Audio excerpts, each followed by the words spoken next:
Abra sua Bíblia, por favor, no livro de Atos dos Apóstolos, no capítulo 1. Vamos ler o verso 8. Atos, capítulo 1, verso 8. Eu chamo a sua atenção para pensarmos sobre o tema 30 anos que mudaram o mundo. 30 anos que mudaram o mundo. Atos, capítulo 1, verso 8. Mas receberão poder quando o Espírito Santo descer sobre vocês, e serão minhas testemunhas em Jerusalém, em toda a Judéia e Samaria e até os confins da terra.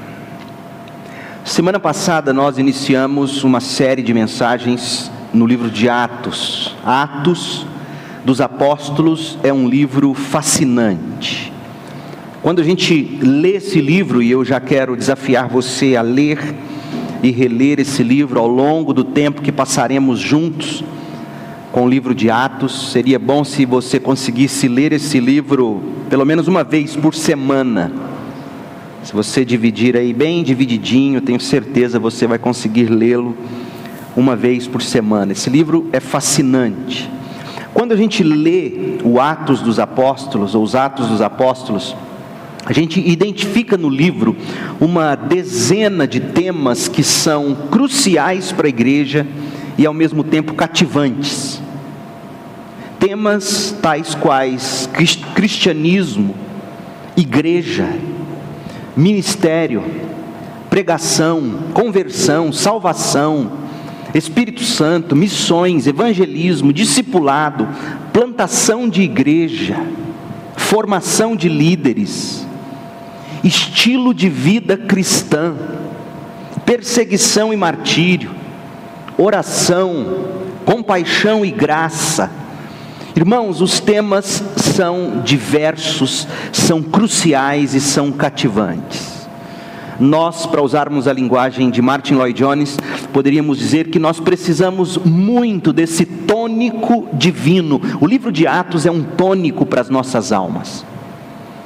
É o tônico que vai reacender e vai manter acesa a chama de Cristo nos nossos corações.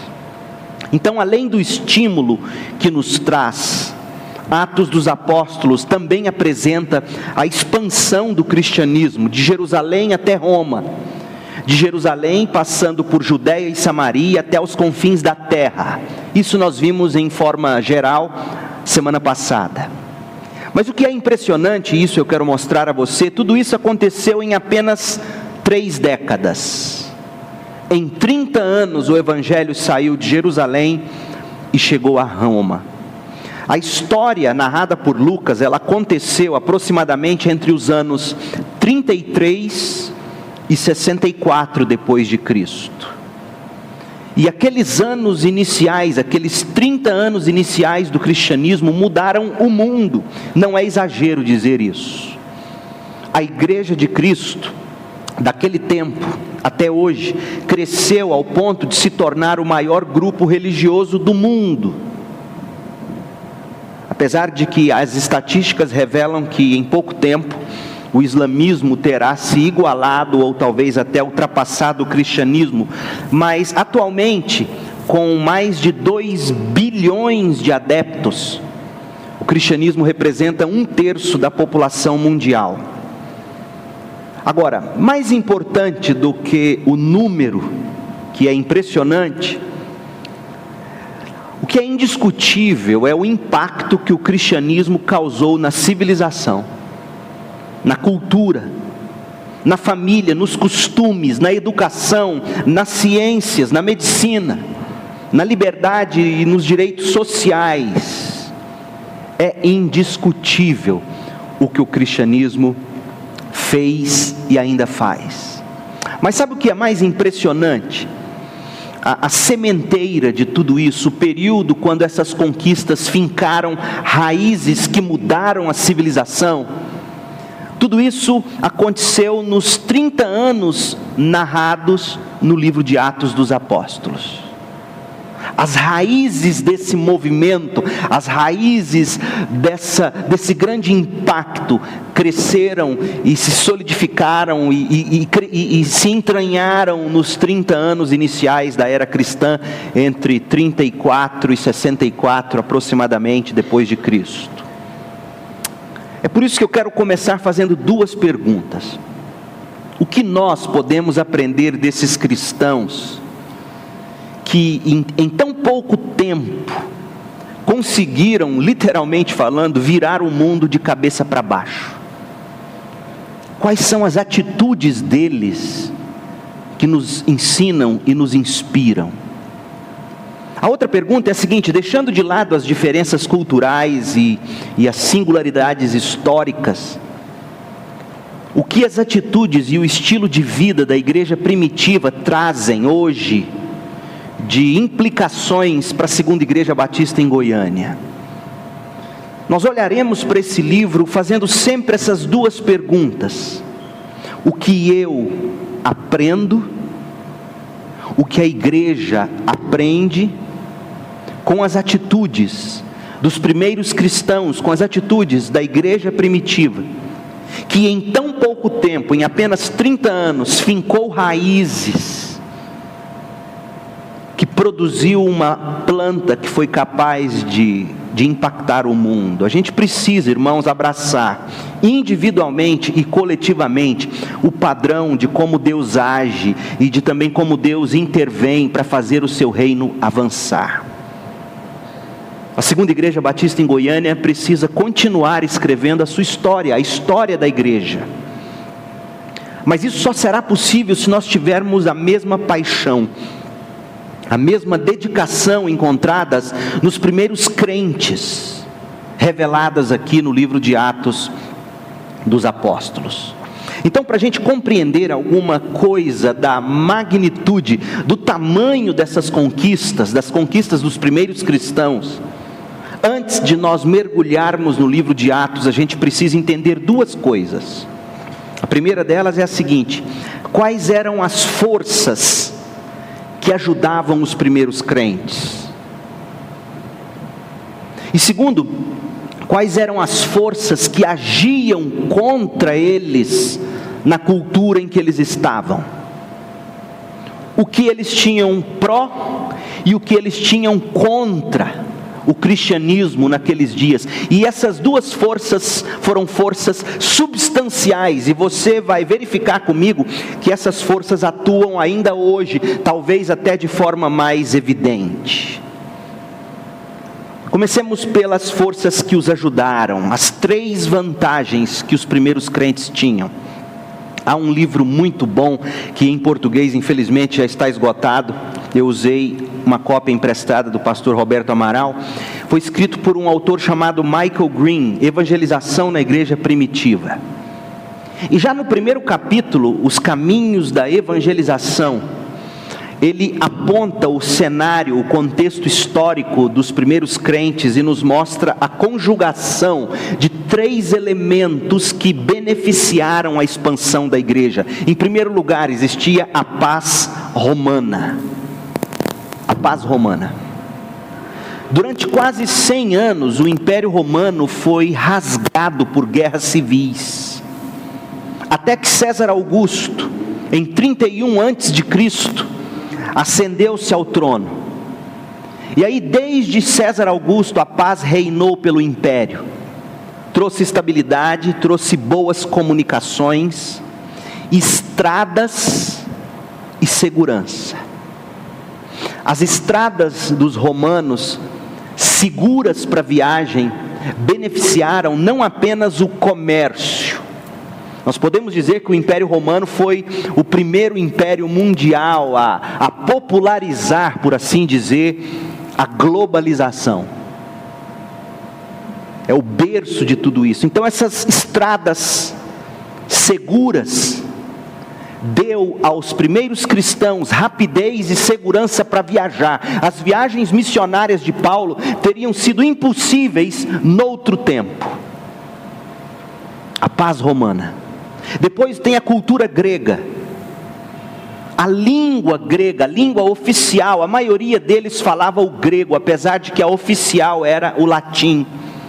O Novo Testamento foi escrito em grego. Paulo discursava aos oficiais romanos em grego. Foi isso que assegurou a compreensão universal do cristianismo. Por isso que o Novo Testamento está no grego denominado koiné, o grego fácil, o grego da língua do povo.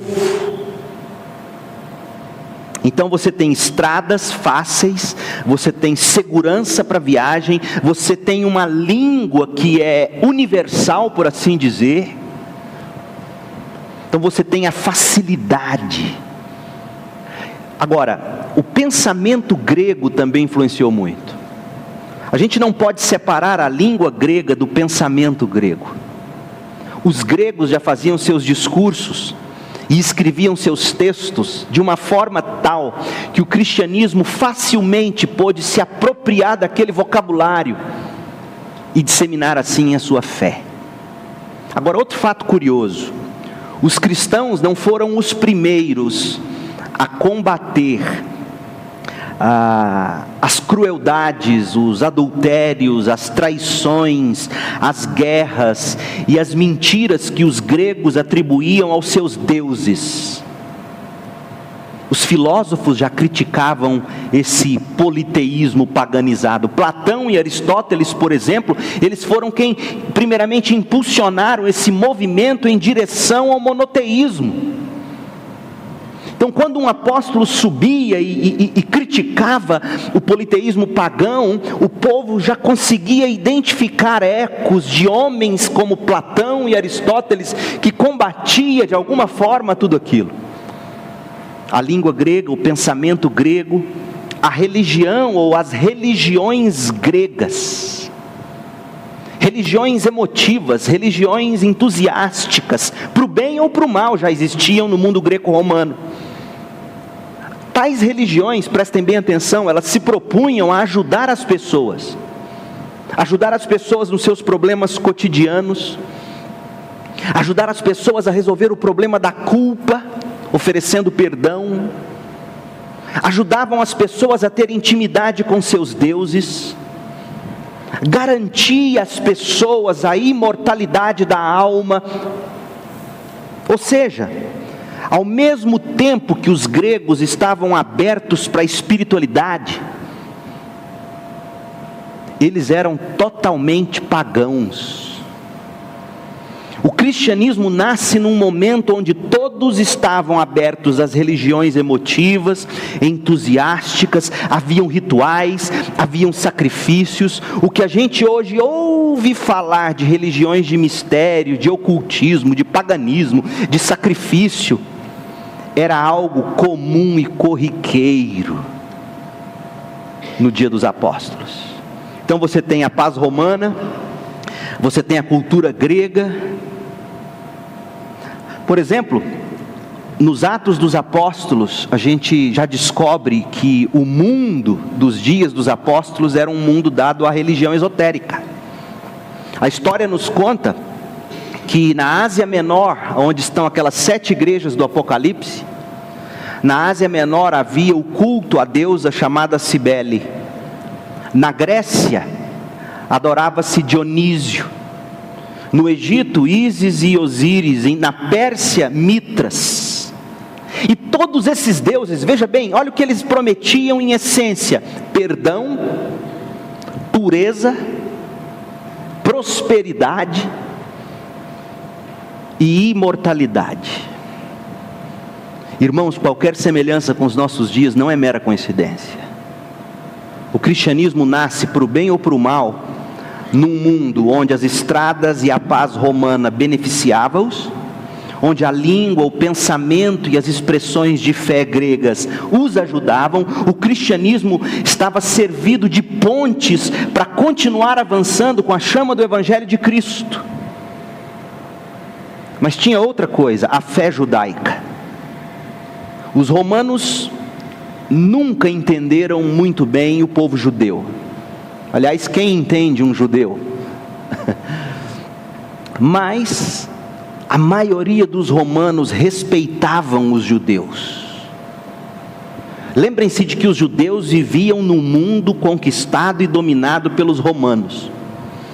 Os romanos já tinham conquistado muitos povos, e de todos os povos que os romanos conquistaram, os judeus eram os que mais os atraíam. Por quê? Porque o judeu gostava do monoteísmo, aliás, o romano gostava do monoteísmo do judeu. O romano era, de certa forma, atraído pelo livro sagrado do judeu. O romano, ele gostava do tipo de culto do judeu. Por isso que Lucas, no evangelho dele e no livro de Atos, vai mostrar o tempo todo para nós que alguns dos centuriões romanos, sempre que tinham contato com a fé cristã, que melhor interpretava o judaísmo, esses homens se convertiam logo de cara. Por que eu estou te dando todos esses dados históricos? Não é para informar sua mente, mas é para encorajar seu coração. Paulo, quando ele escreve aos Gálatas, no capítulo 4, verso 4, ele diz que quando chegou a plenitude do tempo, Deus enviou Jesus. Na plenitude do tempo, Paulo tinha consciência que Jesus nasceu no tempo exato, onde pôde haver essa conjugação da paz romana, da cultura grega, da fé judaica, estradas, proteção, segurança, pensamento grego, língua grega, abertura ao espiritual. Irmãos, Paulo entendeu o momento histórico e disse: quando chegou a plenitude do tempo, a hora exata, o mundo estava e ainda é governado por Deus. Isso serve para nós de encorajamento da seguinte forma: quando você depende do Espírito de Deus, você descobre que Deus é quem abre as portas para dele nós testemunharmos aos outros. Deus vai abrindo portas e construindo pontes para a gente chegar até a vida das pessoas, para a gente poder construir relacionamentos discipuladores. O sucesso com as pessoas que vão surgindo diante de nós, no nosso caminho, Deus é que vai promovendo e permitindo que tudo aconteça. Jesus não nasceu no vácuo da história. Deus preparou o mundo para receber Jesus. Escuta o que eu estou dizendo. Deus preparou o mundo para receber Jesus. Você acha então que Ele não está nesse exato momento preparando a pessoa para a qual você precisa falar dele para ela e para a qual você precisa dar sua vida para discipulá-la? A plenitude do tempo, que foi o período de Cristo, de Atos dos Apóstolos, revela, irmãos, que Deus é quem constrói as pontes adiante de nós. É Deus que nos faz chegar até as pessoas que precisam ouvir, as pessoas que precisam receber de nós o ensino do Evangelho. Pense bem, mais uma vez, olha, nesse exato momento, Deus está preparando a pessoa, as pessoas que vão cruzar nossas vidas, cruzar nossos caminhos, para que na plenitude do momento, todas as coisas venham a convergir, para que elas ouçam de nós o Evangelho, para que elas aprendam de nós o que é o cristianismo, com as nossas vidas, com as nossas vozes. Esses dados históricos servem para nos encorajar. Mas existiam duas barreiras para os primeiros crentes. Duas barreiras que eles enfrentavam. Os primeiros crentes encontraram no caminho para a evangelização, para o discipulado, para a plantação de igrejas, coisas que fizeram a tarefa deles tornar-se árdua. Por exemplo, os gregos. Para os gregos, a mensagem do Evangelho era loucura. Para os romanos, a mensagem era fraca.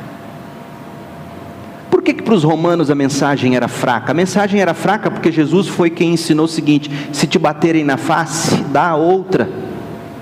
Se te tomarem algo, entregue a capa. Se te mandar andar 1 milha, ande 2. O romano não, o romano decidia no braço, na espada e na lança. O cristianismo era fraco para o romano. O cristianismo era loucura para o grego. O cristianismo era escandaloso para o judeu.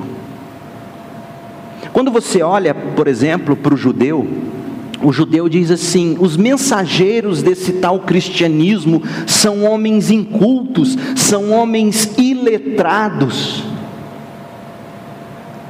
Mas eles se admiravam, porque conquanto fossem incultos e iletrados, Atos 4, verso 13 nos conta, eles se admiravam porque alguma coisa dizia que eles tinham andado com Jesus. Os judeus tinham seus rabis como homens que eram de fato homens eruditos, mas o cristianismo era propagado por homens simples e comuns. A mensagem desses mensageiros era algo escandaloso, porque esse Cristo que eles pregaram nasceu de uma mulher fora do casamento. Que loucura! Uma mulher que dizia que havia ficado grávida do Espírito Santo. Pense você pregando essa mensagem lá em Jerusalém. Você acha que é difícil falar de Cristo hoje? Você está no berço do judaísmo, você está em Jerusalém, tendo que pregar duas coisas que para o judeu era a maior loucura. Primeiro, esse Messias que nasceu de uma mulher solteira, e ela disse que veio do Espírito Santo. E a segunda loucura era o que a lei condenava. Deuteronômio 21, 23 dizia que todo aquele que for pendurado no madeiro é maldito de Deus. Jesus foi pendurado no madeiro. Então peraí, você está pregando para mim um Messias que nasceu de uma mulher adúltera, devassa, e um Messias que foi pendurado no madeiro. Essa mensagem é loucura, escandalosa. E a maneira de ser da igreja era algo blasfemo para o judeu. Eles não observavam o sistema sacrificial, eles não praticavam a circuncisão, eles não frequentavam o templo. Irmãos, não é para ficarmos admirados com a reação violenta dos judeus contra os apóstolos e os primeiros missionários no livro de Atos. Aonde os crentes iam, haviam tumultos, pois eram instigados pelos judeus que diziam: esse mensageiro é um tolo, essa mensagem é escandalosa, essa maneira de professar a fé não tem nada a ver com o judaísmo. Aí vem o judeu, o gentil. Para o gentil isso era loucura. Era loucura porque o cristão dizia que era a melhor interpretação do judaísmo, mas o judeu perseguia o cristão. Os crentes pregavam que havia um só Deus. Tudo bem, existiam já os filósofos que condenavam o politeísmo, os vários deuses, mas a massa ainda estava nessa dos vários deuses, e o cristianismo combatia essa ideia. O cristianismo proibia a confecção e a adoração de imagens. E aí os cristãos se reuniam em culto, trancavam suas portas, até porque tinha que ser assim, porque se fossem descobertos pelos judeus seriam mortos, levados presos. E aí eles diziam, e o gentio, o grego, ficava escutando isso. Aí eles se reúnem na igreja, fecham as portas e dizem que eles estão num ritual onde eles comem do corpo e bebem do sangue de Jesus. Que loucura é essa? São canibais, afinal de contas. E a vida social dos cristãos? A vida social dos cristãos não era nada atraente para os gregos, para os gentios, para os que não eram judeus. Esse povo não frequentava o teatro, esse povo não gostava das histórias dos deuses, eles eram incultos, antissociais, e a coisa ficava feia quando a mulher se convertia e o marido continuava descrente.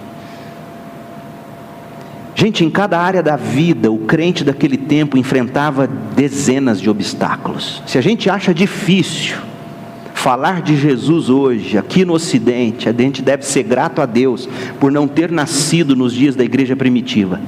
quando a tarefa era imensamente mais difícil e custava muitas vezes a própria vida, como é no Oriente ainda agora. Milhares de cristãos morrem por ano hoje, mas a mídia não dá importância para isso. As similaridades entre o mundo de Atos e o nosso é gigantesca, irmãos. A gente não pode perder isso de vista. Porque quando a gente acha que o mundo deles era um mundo totalmente diferente do nosso, a gente arruma desculpa que diz: por isso que a igreja deu bem lá. E a igreja não está dando bem aqui, porque é muito mais difícil hoje. Balela, não é verdade. Apesar de tudo, a igreja cresceu. Outra similaridade, por exemplo, o contexto das igrejas de Atos é um contexto urbano. Paulo plantava igrejas nas grandes cidades. Ela começa em Jerusalém, depois ela vai para Antioquia, Filipos, Roma, Corinto, Colosso, Tessalônica. Grandes centros urbanos, cidades-chave. A influência das cidades grandes é muito importante na evangelização. Nós, segundo a Igreja Batista em Goiânia, temos que ter consciência do nosso valor nessa cidade. Os centros urbanos. Atos nasce no contexto das grandes cidades. Outra coisa, o pluralismo de ideias. Mas a gente não vai ver os cristãos flertando com ideologias. A gente não vai ver os cristãos do primeiro século preocupados em ter uma mensagem de autoajuda para poder ter influência no mercado social ou de trabalho. Não, os crentes, como Paulo dizia: eu não quero saber outra coisa senão Cristo e Ele crucificado. Existia sim a sensibilidade dos apóstolos para falar de forma adequada para cada público. Se você lê o sermão pregado em Listra, em Atos capítulo 14, e se você vê o sermão pregado em Atenas, em Atos 17, você vê essa sensibilidade cultural, mas você vê o evangelho na essência, em ambos os casos. Então o contexto era centro urbano, o contexto era de pluralismo de ideias como o nosso, e o contexto também era de rejeição. Havia dois extremos: ou uma apatia enorme quando se ouvia o evangelho, como ainda é, ou havia uma oposição, uma perseguição total, como hoje também ainda é. Nunca houve meio termo. Ou ele ouvia a mensagem, como lá em Atenas, e falava: tá bom, volta amanhã, continua para a gente. Ou havia o escândalo, a oposição, a perseguição, quando eles davam conta do que estava sendo pregado e diziam: isso é heresia. Os primeiros cristãos viviam tempos propícios, mas eram tempos desafiadores, como os nossos, irmãos. Permita-me ler um trecho do que Michael Green escreveu sobre a igreja primitiva. Ouça o que ele diz. Ele fala assim: Jesus encarregou um pequeno grupo de 12 homens para executar sua obra e levar o evangelho a todo mundo.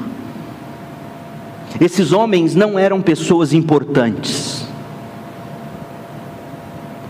E aí eu acrescentaria: não havia entre eles vereador, prefeito, políticos.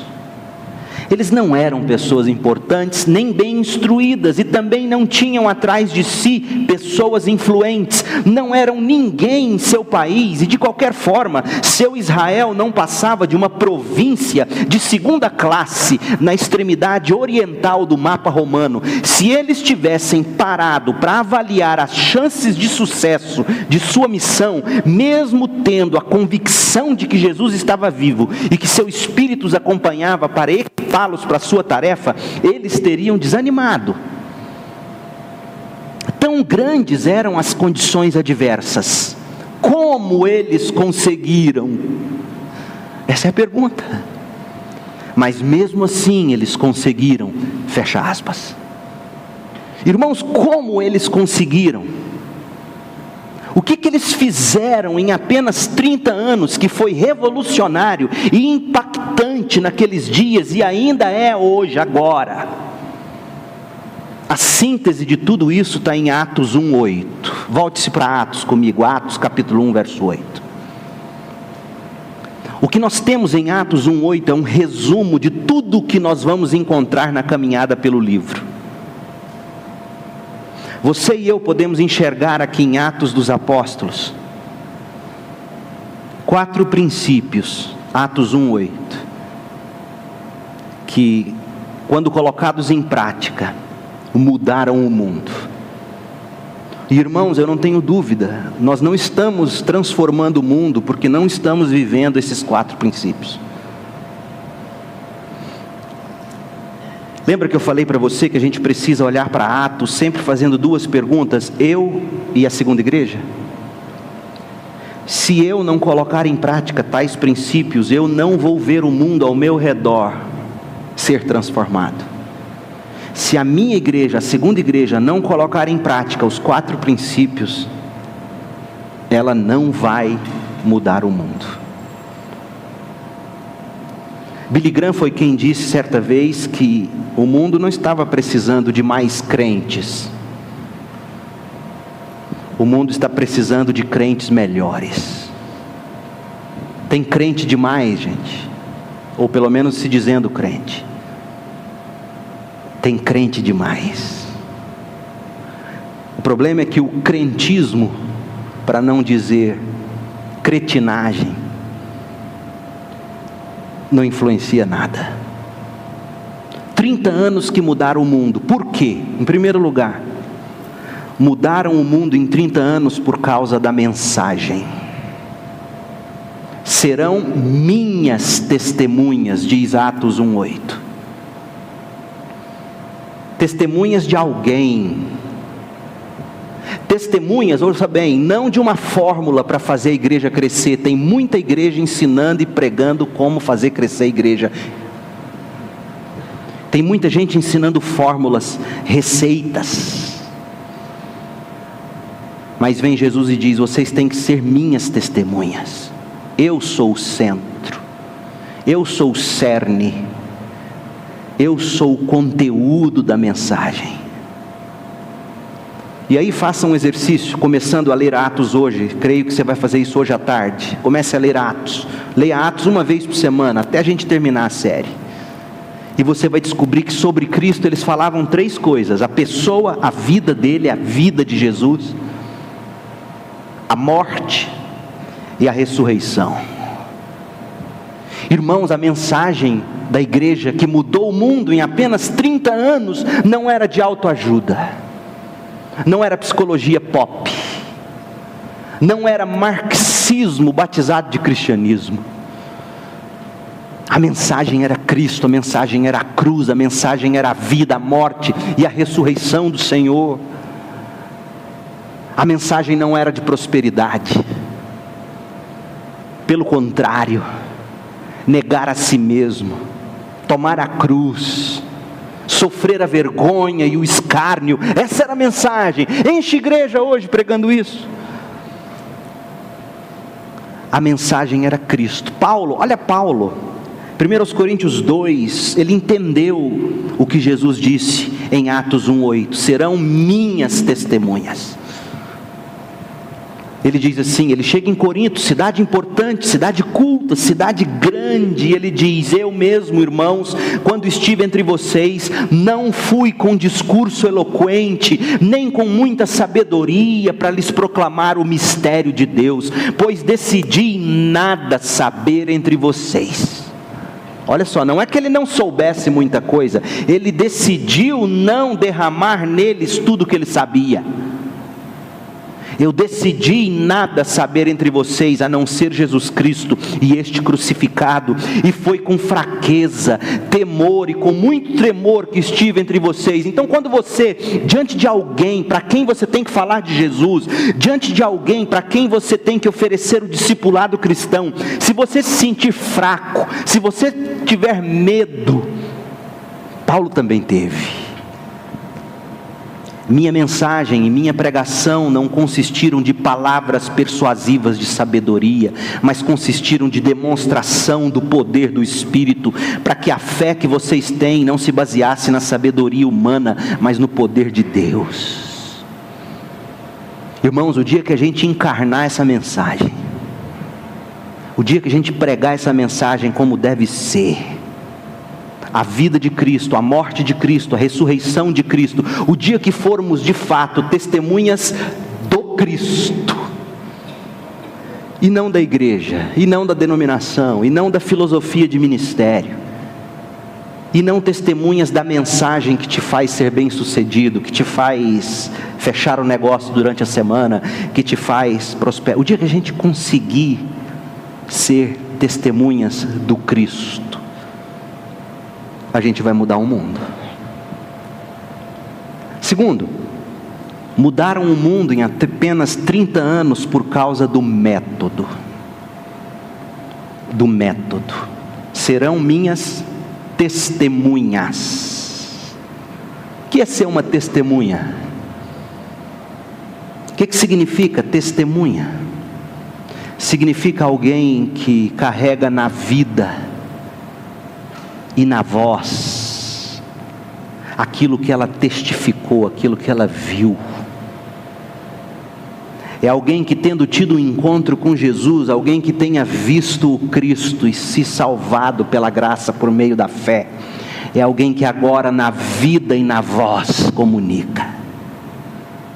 Pessoas que têm caráter e conduta transformados, pessoas acima de qualquer suspeita,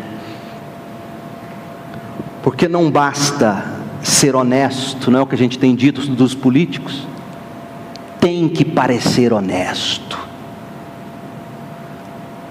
Permita-me uma paráfrase: não basta ser crente, tem que parecer crente. Esse é o método.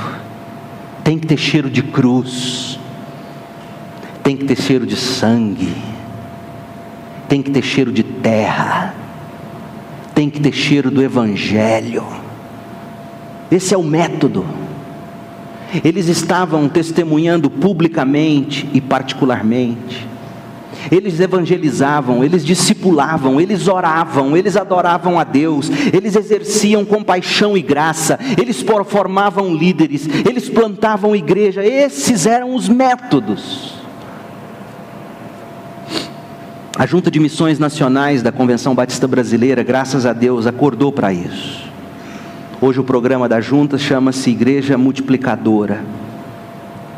E na carta que nós recebemos deles, solicitando a utilização da nossa igreja para em agosto fazerem um congresso Multiplique aqui, olha o que eles dizem.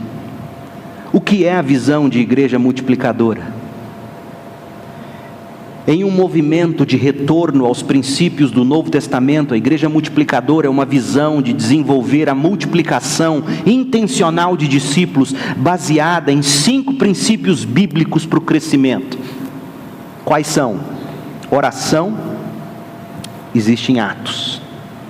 Evangelização discipuladora, está lá em Atos.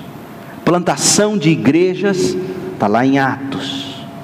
Formação de líderes, está lá em Atos. E o exercício da compaixão e da graça, está lá em Atos. Esses princípios, desenvolvidos com base nos relacionamentos discipuladores, ou seja, vida na vida, e impulsionados pelos pequenos grupos multiplicadores, resgatam o foco principal da Igreja de Cristo, que é investir em vidas, obedecendo à grande comissão de Cristo em nossa Jerusalém e até aos confins da terra. Gente, esse povo mudou o mundo em apenas 30 anos por causa do método. Era uma vida transformada. Eles se davam à oração, eles se davam ao cuidado com compaixão e graça, eles evangelizavam, eles chamavam pessoas para perto deles, eles discipulavam, eles não tinham medo de perder a própria vida, porque eles sabiam que não tinha como segurar Eles tinham que abrir mão da vida deles e dizer: é sua, Senhor, para poder viver de verdade. Em terceiro lugar, mudar o mundo em 30 anos por causa da mentalidade, por causa da mensagem, por causa do método, por causa da mentalidade. Qual era a mentalidade? A mentalidade deles era Jerusalém, Judéia e Samaria, confins da terra. Ou seja, os olhos deles não estavam só neles mesmos. Os olhos deles estavam voltados para fora. Os olhos deles estavam voltados para os outros. Irmãos, pensem, vimos isso semana passada, como deve ter sido difícil para aqueles primeiros discípulos judeus deixarem Jerusalém e ir para a Judéia e Samaria, e lá dar de cara com gente diferente, gente que falava diferente, que comia diferente, que vestia diferente. Mas eles não olhavam para si. Eles queriam alcançar todos para a glória de Deus. A igreja que só olha para si morre. Ela tem que ter uma mentalidade igual a de John Wesley, que conhecia bem o livro de Atos. John Wesley dizia assim: a minha congregação é o mundo. Nós crescemos e nós mudamos o mundo quando a gente ergue os olhos para ver que os campos estão brancos para a colheita, irmãos. E a gente não precisa de um programa para isso acontecer. Se você quiser hoje, você pode amanhã, hoje, seja quando for, tendo anotado algumas coisas que o pastor pregou e que falou com você, você se lembrar de um amigo, de uma amiga que precisa, e você fala: olha, eu ouvi algo essa semana que eu quero compartilhar com você essa semana ainda. Você me dá 1 hora do seu tempo. Aí você vai sentar com essa pessoa e vai dizer: olha o que Deus falou comigo. Repete o meu sermão. Não tem problema não. E aquelas perguntas que forem surgindo, que você com certeza não terá resposta para todas, diga honestamente: escuta, vamos juntos descobrir essas respostas. Irmãos, essa era a mentalidade. A mentalidade não era só vir aqui no templo, participar do jantar romântico, participar do culto, cantar no coral. A mentalidade não era só trazer para Jerusalém. O dia que eles ficavam pensando só trazer para Jerusalém, só trazer para Jerusalém, Deus mandou a perseguição e jogou eles lá na Judéia e Samaria. A mentalidade é tríplice, é simultânea, é aqui, é lá durante a semana e é lá nos confins da terra. A gente tem que ter essa mentalidade. E por último, mudaram o mundo em 30 anos por causa da musculatura que tinham. Mensagem, métodos, mentalidade e, em quarto lugar, musculatura. Mas receberão poder quando o Espírito Santo descer sobre vocês. Oh, irmãos, andar no Espírito, orar, ler, meditar. Mudaram o mundo em 30 anos porque tinham músculos de aço, estavam cheios do Espírito Santo, oravam e viviam com intrepidez espiritual. 30 anos que mudaram o mundo. 2 perguntas. Primeira: o que você precisa mudar na sua vida para você poder mudar o mundo ao seu redor? Responda isso. O que te falta? Te falta vencer o comodismo, abrir mão das coisas que Deus tem te dado? O que está te faltando para você poder mudar o mundo? O mundo vai começar a se impressionar com a gente, irmãos, o dia em que a gente parar de amar as mesmas coisas que o mundo ama. Ouça bem o que eu estou dizendo. O mundo ama o que a gente ama. Isso não impressiona eles. O dia que o mundo nos vir amando a Cristo acima de tudo o que o mundo ama, eles vão se impressionar. Eles vão querer ouvir. Ou E me perdoe se isso não te agrada, ou vão te jogar na prisão. De duas uma. Não tem um meio termo, irmãos. Irmãos, Atos dos Apóstolos nos mostra, não existe uma via central, existe dois extremos. Ou nos amam pelo que somos e pelo que pregamos, ou nos amam pelo Cristo que levamos a eles, ou nos odeiam e nos matam, como fizeram com o nosso Cristo. O que você precisa mudar para você poder mudar o mundo ao seu redor? Do que você precisa abrir mão? Segundo, o que a segunda igreja precisa mudar para mudar o mundo ao redor dela? O que a nossa igreja tem que mudar? Irmãos, nós temos que começar a refletir sobre essas coisas. A igreja primitiva mudou o mundo em 30 anos por causa da mensagem, do método, da mentalidade e da musculatura. A mensagem era Cristo. O método era a oração, evangelização, discipulado, plantação de igreja, formação de líderes, compaixão e graça. Ou seja, o método era você negar a si mesmo, abrir mão das suas coisas, do seu conforto para o outro. A mentalidade é que eles tiraram os olhos deles mesmos e colocaram no mundo. A musculatura era o Espírito Santo. O que ainda nos falta como igreja para mudarmos o mundo, irmãos? Mensagem, método, mentalidade. Falta-nos musculatura. Eu acho que falta tudo ao mesmo tempo. O que falta para você mudar o mundo? Então anote aí 5 coisas, rápido, e a gente encerra. Primeiro, conheça o Evangelho. Hoje cedo eu coloquei no Facebook da igreja, no meu, mandei para o seu WhatsApp, para o WhatsApp da igreja, um resumo do que é o Evangelho. Decore isso, conheça isso, ame isso, fale disso, conheça o Evangelho, assimile em segundo lugar os métodos de Atos dos Apóstolos, assimile esses métodos. Tire os olhos de si mesmo em terceiro lugar, tire os olhos de si, coloque no outro, naquele seu funcionário que precisa muito mais do que render para a sua empresa, precisa ter a alma salva. Tire os olhos de si mesmo e, por último, busque ser cheio do Espírito Santo. Conheça o Evangelho, assimile os métodos de Atos, tire os olhos de si mesmo e busque ser cheio do Espírito Santo. Dessa forma, e somente dessa forma, é que a gente vai mudar o mundo, irmãos. Do contrário, a gente pode fazer o que for. Você pode trazer o Baruque para cantar na igreja. Você pode trazer a Paula Fernandes. Opa, não, ela não é crente. Você pode trazer quem você quiser.